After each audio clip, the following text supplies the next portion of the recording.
existem exemplos de testemunhos da antiguidade dos textos do Novo Testamento.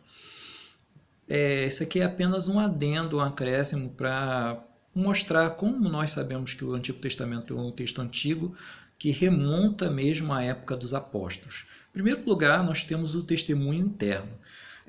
Muitas vezes a gente não lembra nem o que comeu no almoço, ou o que comeu na janta, né?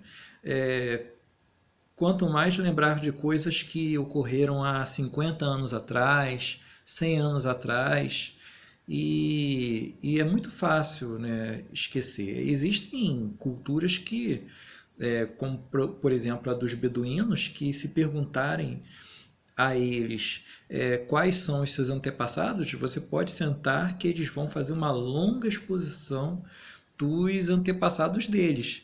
Nós, se lembrarmos quais são os nossos bisavós, para nós é muito, para nossa memória.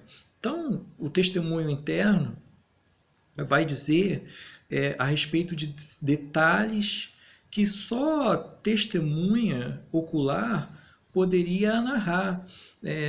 Existem exemplos disso, por exemplo, quando lá no livro de Gênesis fala-se que Raquel roubou aqueles ídolos pagãos que eram chamados terafins. O contexto vai explicar qual foi o motivo de ela ter roubado aquilo. Então, depois eu vou explicar com mais detalhes esse fato.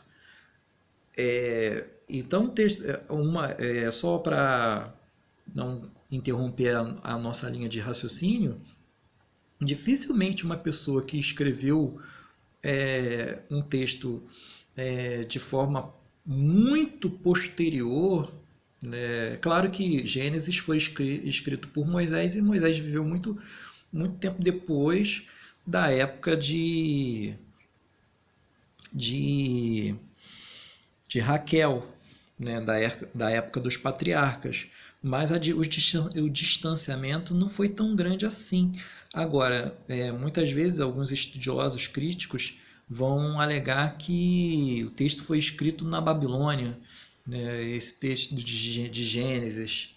E isso é impossível, porque como é que o autor ia saber detalhes de culturas há muito tempo perdidas? Então, o testemunho interno vai dizer aquilo que vai abordar aquilo que o texto diz em detalhes que ou a pessoa viveu muito próximo aos eventos que ocorreram, né, ou ela foi realmente testemunha ocular, como é o caso dos evangelhos que a gente está abordando. Essa introdução, uma introdução mais para a gente compreender como o evangelho chegou até nós e como sabemos que ele é um texto antigo. E dessa forma a gente pode perceber isso pela descrição de certas características de lugares, de tempo, de costumes que dificilmente uma pessoa do século IV, século V, como alguns críticos alegam que o Novo Testamento é o período em que o Novo Testamento foi escrito, dificilmente uma pessoa que viveu nesse período conseguiria expor com detalhes, como o Lucas faz, deixa o leitor à vontade no meio do sinédrio, né, numa discussão, no julgamento que Paulo estava sofrendo perante essas autoridades, ou mesmo Pedro, João. Então, Lucas deixa à vontade o leitor e mostra detalhes que seria difícil uma pessoa do quarto, quinto século enumerar. Outro meio para a gente saber também a antiguidade do texto do Novo Testamento é o testemunho externo. Um é o testemunho interno, o outro é o testemunho externo.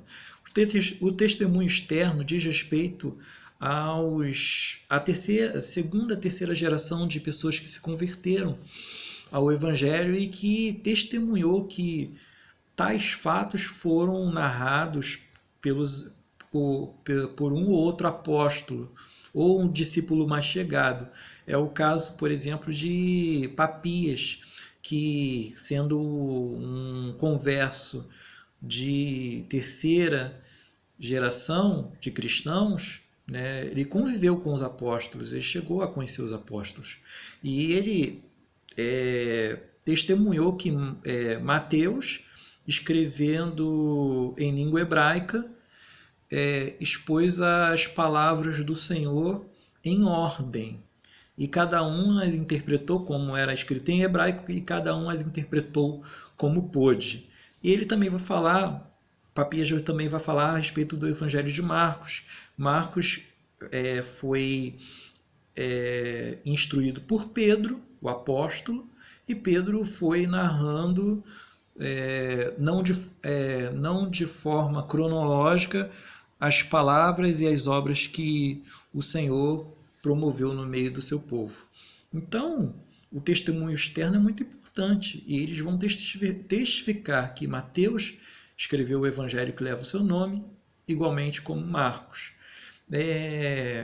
Um outro também, Clemente de Alexandria, vai dizer quase as mesmas palavras de Papias, que Marcos escreveu o evangelho, tendo ao lado o apóstolo Pedro, dando-lhe as instruções daquilo que Cristo fez e daquilo que Cristo falou. Então, e por último temos Justino Master, com exceção de Papias, que é final do primeiro século da era cristã. Os demais são já do segundo século, mas eles são um testemunho antigo de que o Novo Testamento remonta a um período bem anterior, remonta mesmo ao primeiro século. E uma outra forma de testemunho são os manuscritos que são achados. Por exemplo, o papiro P52 é um pedacinho que contém o Evangelho de João e foi escrito e foi achado no Egito.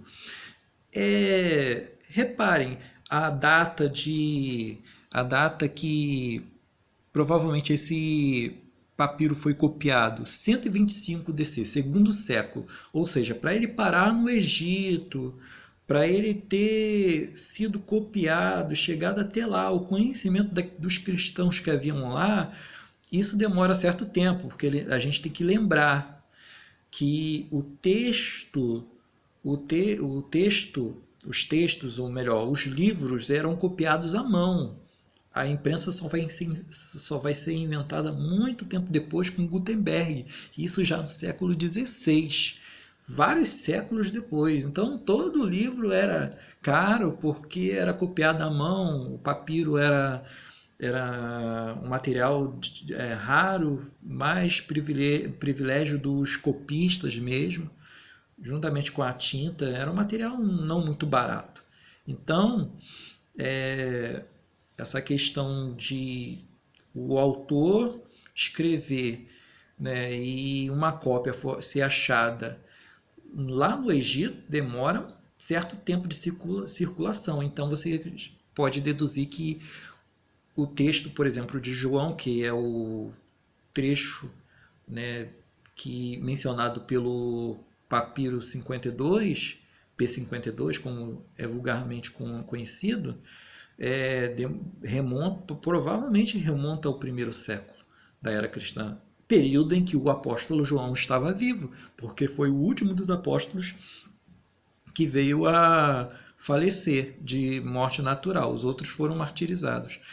Então, você percebe, outro achado também formidável é a máscara mortuária, que contém o Evangelho de Marcos. O Evangelho de Marcos foi escrito por volta de 70, um pouquinho antes de 70, e o que acontece? A pessoa que copiou num papiro chegou essa cópia a um terceiro, e esse terceiro usou esse papiro como máscara mortuária, e acabou que conservou o que estava escrito, que era o Evangelho, a cópia do Evangelho de Marcos. Então esse papiro remonta aos anos 70 da era cristã, quase 40 anos depois que Cristo subiu ao céu.